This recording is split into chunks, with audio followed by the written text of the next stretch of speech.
All right. So, second season's coach. How do you feel? How do you feel it went? You know what? I think overall, like it was, there's some up and downs, some roller coasters for sure. To be expected at this level.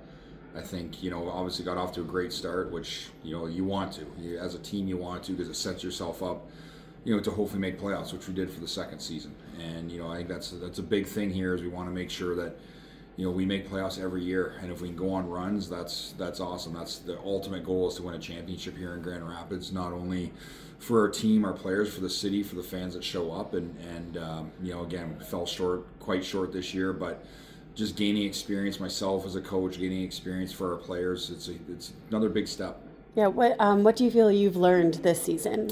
I'll probably have to take a couple days to reflect back and think about that. Everything's still a little fresh, but you know what? It's the biggest thing for me is I guess the relationships you make with some of the older guys, all the young kids coming through. You try to make an impact in their lives and try to make an impact as players and as people, and to see guys move up to the NHL. All the guys that made their played their first games. Dominic Shine type story. Just to be even a part of that. That's what coaches do it for. That's why we're here. And I think just looking back this year, some really good storylines for players that whether they were here last year, Simon and Casper and Albert, and you see Elmer Soderblom. You see these guys go up and make an impact there. I think that's really cool. Yeah, and then you did have a lot of newer guys on the team, and then a lot of guys that came at the end of the season. As a coach, how do you kind of get them to slot in? How do you get that chemistry to click? Because it felt like it did click. I mean, it was a little bit off because they were newer, but practice time. I mean, that's really the only way you can do it. And you try to get them involved with team things, and try to get them to communicate and open up and be themselves around the locker room as quickly as you can. And we really rely heavily on our leadership group, the culture that's already been built in there to hopefully help these kids make a seamless transition from wherever they came from, whether it's junior, college, or from overseas. We want to make sure that they feel like they're a part of the team and what they're fighting for too. We want them to have that passion right away to be a Griffin, to hopefully be a Red Wing one day. You want to get them ingrained right away into that. So it's tricky, it's a lot of work, but at the end of the day, it's a great experience for them. It's a great experience for our guys inside that locker room to try to help these kids, help the new players and people. You get to be part of a team. Yeah, pretty much everyone I talked to today, they kept mentioning that they needed to work on face-offs this summer. Is that something that you feel like if you guys can hone that down, that next season will be off to a little bit of a better start? Yeah, I mean, we're really, really young up the middle. I mean, you look at if you look at our four centers that started playoffs, Danielson is first year, Beckner is first year, Seegers is first year, Lombardi is second year. And big part of that is faceoffs. You want possession of the puck right away instead of chasing it right off the start. And I think we had, Seeger was the only guy over 50%. So yeah, that is a big part of it. But another part of that is just maturing, getting stronger, physically stronger, which they will do over the summertime. All those guys are hard workers. They want it. And so that was sort of our message as a staff too. Have a great summer, have a big summer. We're going to count on you even more.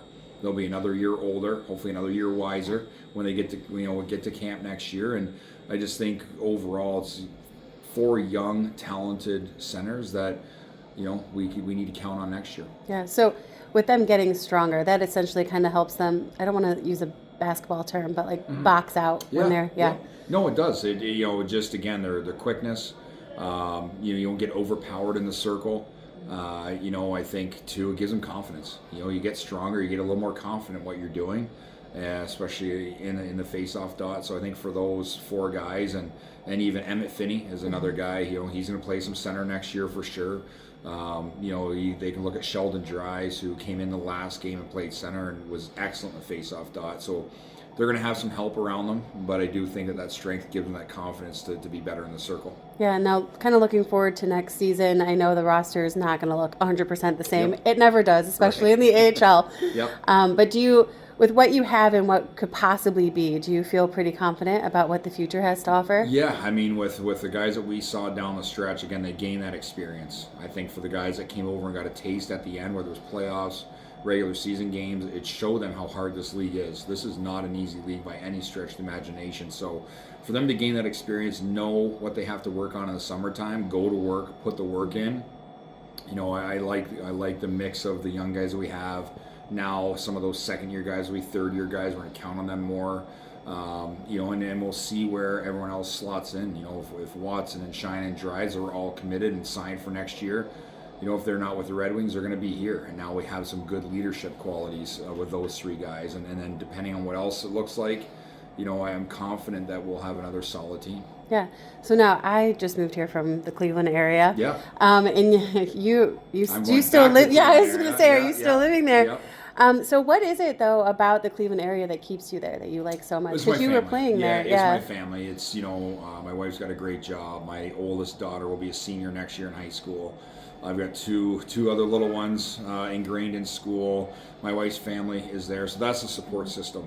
I think any time that you can keep them all in one spot where they're happy, they know the routine, everything like that, it's better. So I'll be the guy that leaves. My wife is, I don't know how she does it, but she does it. And she's the reason why, her family is the way they are, her kids the way they are. She's done an unbelievable job with that. Happy Mother's Day. Yeah. And, and again, her family's there to help out. And for them, it's keeping them there versus moving them right now. And who knows what down the road brings. It's a crazy business we're in. It is. And so to make sure that they're there, they've got the support, I think, it just made sense for our family. Yeah, and then it's only with traffic now, with the construction, it's 5 hours away, exactly. But it's not too far. So does that help? They love coming to visit too. It's almost like a little vacation, and it's we go there, we travel there 4 times. I get an extra day there as well. So we've made it work. This is year 2 of that, and year 3 coming up. But I think they're used to Dad being away, but understand the job, and we make it work. Yeah, and then so it is Mother's Day. If you could just kind of talk about what your mom and the other special women in your life have done to help you with your career. Yeah, obviously my mom's been my biggest supporter. I think it goes without saying where I grew up, just a small community, and she was at every home game, and I got to junior hockey, whether it was junior B or junior A. She was at every game supporting me and making sure we had what we need to get the job done hockey-wise. And it was hard. It was probably hard at times, harder than what I probably anticipate, and going through it now as a father. But even back then, understand the time commitment that she gave away. Obviously, my 2 sisters as well. Our family trips were based around my summer hockey tournaments. And so there's a lot. So I owe a lot to her and the commitment and dedication she gave to my hockey career. She's still my biggest fan, I'm sure, cheering me on and watches every game. So, it doesn't go away. And then obviously my wife, I talked about her, but my mother-in-law as well. Just the support system she provides our family back home allows me to do my job. Without their support, her support, my wife's family support, and my family support, I wouldn't be here, that's for sure. And it's, it takes a village. It takes a village, and obviously having a very strong mom and strong mother-in-law and a strong wife, certainly it helps. Yeah, awesome.